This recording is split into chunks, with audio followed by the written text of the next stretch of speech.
ഒഡീഷയിൽ ബിജു ജനതാദൾ നേരിടുന്ന ആഭ്യന്തര പ്രതിസന്ധി രൂക്ഷമാവുകയാണ്.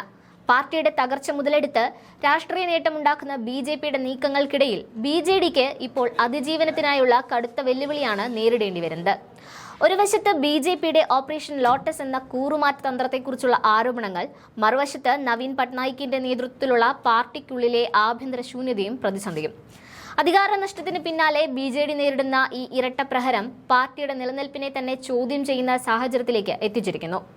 മുൻ മുഖ്യമന്ത്രി നവീൻ പട്നായിക്കിന്റെ നേതൃത്വത്തിലുള്ള ബിജു ജനതാദളിന് തുടർച്ചയായി നേതാക്കളെയും താഴെത്തട്ടിലുള്ള അണികളെയും നഷ്ടമായിക്കൊണ്ടിരിക്കുകയാണ്.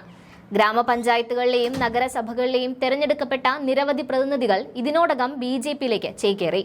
അടുത്തിടെ ഭദ്രക് ജില്ലയിലെ ബോന്ദ്, ഭദ്രക്, ഭണ്ഡാരി പോഖരി, ബസദേവ്പൂർ എന്നിവിടങ്ങളിലെ ബ്ലോക്ക് തല നേതാക്കൾ പോലും ബി.ജെ.പിയിൽ ചേർന്നു.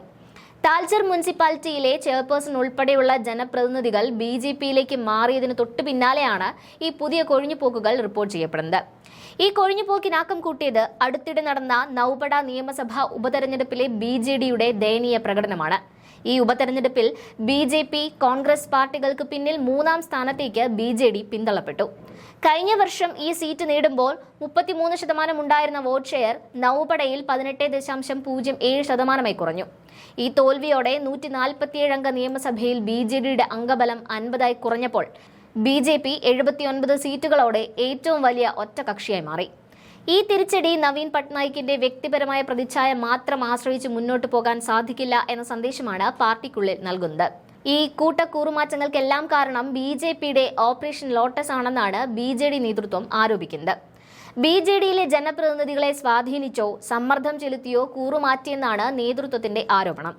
ഒഡീഷയിലെ 90% പഞ്ചായത്തുകളിലും ബി.ജെ.പിക്ക് ഭരണസ്വാധീനമില്ലാത്ത സാഹചര്യത്തിൽ അവർ മനഃപൂർവ്വം ഈ പ്രാദേശിക സ്ഥാപനങ്ങൾക്ക് കേന്ദ്ര ഫണ്ടുകൾ തടഞ്ഞുവെക്കുകയാണ് എന്നാണ് ഈ വിഷയത്തിൽ ശക്തമായി പ്രതികരിച്ച ബി.ജെ.ഡിയുടെ ഭോഗ്രായ് എം.എൽ.എ ആയ ഗൗതം ബുദ്ധദാസ് പറയുന്നത്. ഇതുവഴി ജനപ്രതിനിധികളെ സമ്മർദ്ദത്തിലാക്കുകയും ഭീഷണിപ്പെടുത്തുകയും ചെയ്ത് സ്വന്തം പാളയത്തിലേക്ക് കൊണ്ടുവരാൻ ബി.ജെ.പി ശ്രമിക്കുന്നുവെന്നാണ് ബി.ജെ.ഡി ആരോപിക്കുന്നത്.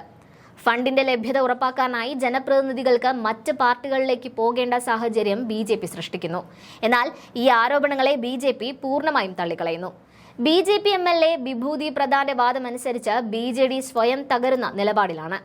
2024 പരാജയത്തിന് ശേഷം ബി.ജെ.ഡി അതിജീവനത്തിനായി പൊരുതുകയാണ്.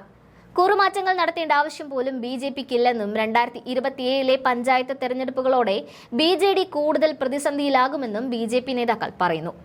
ഈ രാഷ്ട്രീയ പോരിനപ്പുറം ബി.ജെ.ഡി നേരിടുന്ന ഏറ്റവും വലിയ വെല്ലുവിളി ആഭ്യന്തരമായ നേതൃത്വ പ്രതിസന്ധിയാണ്. നവീൻ പട്നായിക്കിന് ഇപ്പോഴും ഒഡീഷയിൽ വലിയ ജനപ്രീതി ഉണ്ടെന്നതിൽ തർക്കമില്ല. എന്നാൽ പ്രതിപക്ഷത്തായിരിക്കുമ്പോൾ ജനപ്രീതി മാത്രം മതിയാകില്ല. നിലവിൽ ഒരു നേതൃത്വപരമായ ശൂന്യത പാർട്ടിയിൽ അനുഭവപ്പെടുന്നുണ്ട് എന്നതാണ് പാർട്ടിക്കുള്ളിലെ മുതിർന്ന നേതാക്കൾ തന്നെ സമ്മതിക്കുന്നത്. 79 വയസ്സുള്ള നവീൻ പട്നായിക് അടുത്തിടെ നടന്ന ശസ്ത്രക്രിയയെ തുടർന്ന് ആരോഗ്യപരമായി ശ്രദ്ധ വേണ്ട വ്യക്തിയാണ്. അദ്ദേഹം ഒരിക്കലും താഴെത്തട്ടിലുള്ള രാഷ്ട്രീയം നേരിട്ട് കൈകാര്യം ചെയ്തിട്ടില്ല.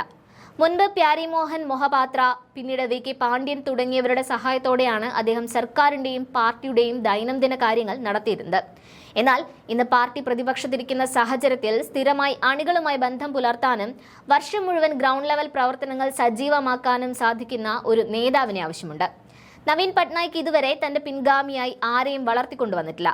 ഒഡീഷയിലെ ജനങ്ങൾ തന്നെ പിൻഗാമിയെ തിരഞ്ഞെടുക്കും എന്ന നിലപാടാണ് അദ്ദേഹം എപ്പോഴും സ്വീകരിച്ചിട്ടുള്ളത്.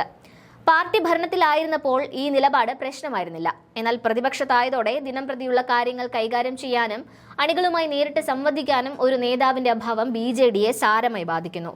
തുടർച്ചയായ ഈ കൊഴിഞ്ഞുപോക്ക് അവസാനിപ്പിക്കാൻ പാർട്ടിയിൽ അടിയന്തരമായി തിരുത്തൽ നടപടികൾ ആവശ്യമാണെന്ന് ഒരു വിഭാഗം ബി.ജെ.ഡി നേതാക്കൾ മുന്നറിയിപ്പ് നൽകുന്നു. നൗബട ഉപതെരഞ്ഞെടുപ്പ് നൽകിയ പാഠം ഉൾക്കൊണ്ട് പാർട്ടി അതിന്റെ രാഷ്ട്രീയ തന്ത്രം വ്യക്തമാക്കുകയും നേതൃത്വപരമായ ചോദ്യങ്ങൾക്ക് ഉത്തരം നൽകുകയും ചെയ്യേണ്ടതുണ്ട്. നവീൻ പട്നായിക്കിന്റെ വ്യക്തിപരമായ ജനപ്രീതിയിൽ മാത്രം ഇനി ബി.ജെ.ഡിക്ക് നിലനിൽക്കാൻ സാധിക്കില്ല. ബി.ജെ.പിയുമായിട്ടുള്ള അകൽച്ച രൂക്ഷമായ ഈ സാഹചര്യത്തിൽ രാഷ്ട്രീയ അതിജീവനത്തിനായി ഒരു ദേശീയ ബദൽ തേടാൻ ബി.ജെ.ഡി നിർബന്ധിതരാകുന്നു.